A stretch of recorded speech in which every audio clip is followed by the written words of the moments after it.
Practical problem 7 ചെയ്ത് നോക്കാവേ. ഇവിടെ പറയുന്ന standard input 100 kilogram, standard yield 90 kilogram. എന്താ ഉദ്ദേശം? നമ്മളൊരു 100 കിലോഗ്രാം ഇൻപുട്ട് ഇട്ടാൽ ഔട്ട്പുട്ട് എത്രയായിരിക്കും? 90 കിലോഗ്രാം ആയിരിക്കും.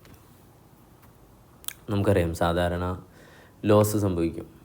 അപ്പോൾ നമ്മളൊരു എന്തെങ്കിലും പ്രൊഡക്റ്റ് ഉണ്ടാക്കുമ്പോൾ, എന്ത് ടൈപ്പ് പ്രൊഡക്റ്റ് ആണെങ്കിലും സ്വാഭാവികമായിട്ട് എന്ത് വരും? ഇപ്പോൾ ഓയിൽ ഉപയോഗിച്ചിട്ട് എന്തെങ്കിലും പ്രൊഡക്ഷൻ ഉണ്ടാക്കുമ്പോൾ ഓയിലിന് എന്ത് വരും? നോർമൽ ലോസ് സംഭവിക്കാം. അതേപോലെ ഇപ്പോൾ സിമെൻറ്റും മണലൊക്കെ ഉപയോഗിച്ചിട്ട് വല്ല കൺസ്ട്രക്ഷൻ ചെയ്യുമ്പോൾ അതിൽ ലോസ് സംഭവിക്കാം. അപ്പോൾ ഒരു മെഷീൻ്റെ ഉള്ളിൽ 100 കിലോഗ്രാം ഇട്ട് കഴിഞ്ഞാൽ, ഇപ്പോൾ നമ്മൾ ഡ്രസ്സാണെങ്കിൽ ഇപ്പോൾ 100 മീറ്റർ തുണി എടുത്താൽ നമുക്ക് 100 മീറ്ററിൻ്റെ ഔട്ട്പുട്ട് കിട്ടുമല്ലോ. പലയിടത്തും കട്ട് ചെയ്തൊക്കെ പോയിട്ട് 90 മീറ്ററിൻ്റെ ഔട്ട്പുട്ടേ കിട്ടുള്ളൂ. അതേ ഒരു കോമ്പിനേഷനാണ്. ഇനി ഇവിടെ മനസ്സിലാക്കേണ്ടത് സ്റ്റാൻഡേർഡ് കോസ്റ്റ് തന്നിട്ടുണ്ട്. Okay, standard price. പിന്നെ ആക്ച്വലി ഇൻപുട്ട് വന്നത് 200 കിലോഗ്രാം. ഈൽഡ് ആക്ച്വലി വന്നത് 185. നമ്മുടെ ഇത് ഈൽഡ് വേരിയൻസ് കാണാനാണ് പറഞ്ഞിട്ടുള്ളത്. അപ്പോൾ ഇത് നമുക്ക് നോർമലി ചെയ്യുന്ന പാറ്റേണിൽ ചെയ്യണമെന്നില്ല. ഈൽഡ് വേരിയൻസ് കാണാൻ വേണ്ടി നമുക്ക് വളരെ ഈസി ആയിട്ടൊരു ഇക്വേഷൻ വേണമെങ്കിൽ സെറ്റ് ചെയ്യാം. അല്ലെങ്കിൽ ഇക്വേഷൻ അവിടെ നിൽക്കട്ടെ, നമുക്ക് ആദ്യം ലോജിക്കലി ഇതിനെ ഹാൻഡിൽ ചെയ്യാൻ പറ്റും. ആക്ച്വൽ ഈൽഡ് എത്ര വന്നിട്ടുള്ളത്? ആക്ച്വൽ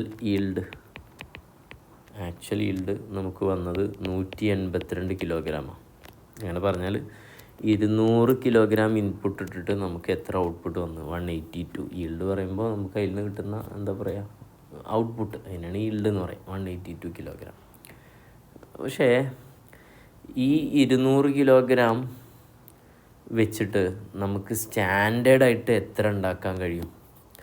ഈ 200 കിലോഗ്രാം ആക്ച്വൽ ഇൻപുട്ട് ഉപയോഗിച്ചിട്ട് സ്റ്റാൻഡേർഡ് പ്രകാരമാണെങ്കിൽ നമുക്ക് എത്ര യൂണിറ്റാണ് എന്ത് ചെയ്യേണ്ടത്?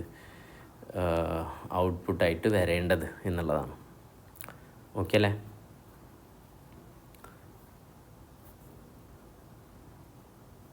നമുക്ക് ഇതിൻ്റെ മുകളിൽ നമ്മൾ ഒരു റിലേഷൻഷിപ്പ് കൊടുത്തില്ലേ?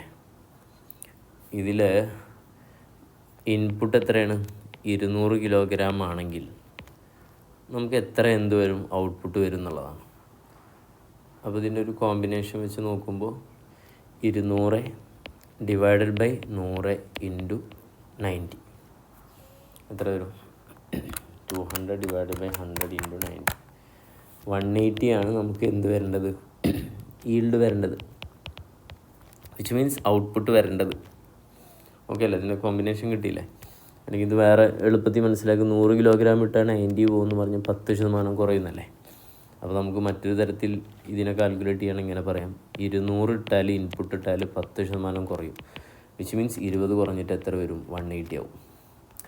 അപ്പോൾ സ്റ്റാൻഡേർഡ് ഈൽഡ് എത്രയാണ് വരേണ്ടത്? ശരിക്കും 180 കിലോഗ്രാമാണ്. പക്ഷേ ആക്ച്വലി എത്ര ഈൽഡ് വന്നിട്ടുണ്ട്? 182. അപ്പോൾ 2 കിലോഗ്രാം എക്സ്ട്രാ നമുക്ക് എന്ത് ചെയ്യാൻ പറ്റി? പ്രൊഡ്യൂസ് ചെയ്യാൻ പറ്റി.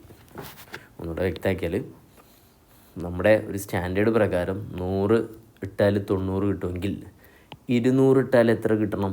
180 കിട്ടണം. പക്ഷേ ആക്ച്വലി എത്ര കിട്ടി? 182. അപ്പോൾ 2 കിലോഗ്രാം എക്സ്ട്രാ കിട്ടിയതല്ലേ? അല്ലേ? യെസ്. അപ്പോൾ ഈ എക്സ്ട്രാ യൂണിറ്റ് ഇൻറ്റു ഒരെണ്ണത്തിന് നമ്മുടെ സ്റ്റാൻഡേർഡ് പ്രൈസ് എത്ര രൂപ? 20 രൂപ. അപ്പോൾ 40 രൂപ നമ്മൾ എന്ത് ചെയ്തു? ലാഭിച്ചു. ഇതെന്താണ്? ഫേവറബിളാണ്. അപ്പോൾ ഇതിനെ കാണാൻ വേണ്ടിയിട്ട് നമുക്കൊരു ഇക്വേഷൻ വേണമെങ്കിൽ സെറ്റ് ചെയ്ത് വെക്കാം. Yield variance is equal to actual yield minus standard yield into standard price. 182 minus 180 into standard price എത്ര? 20. എത്ര തന്നെ വരും? 40 ഫേവറബിൾ വരും.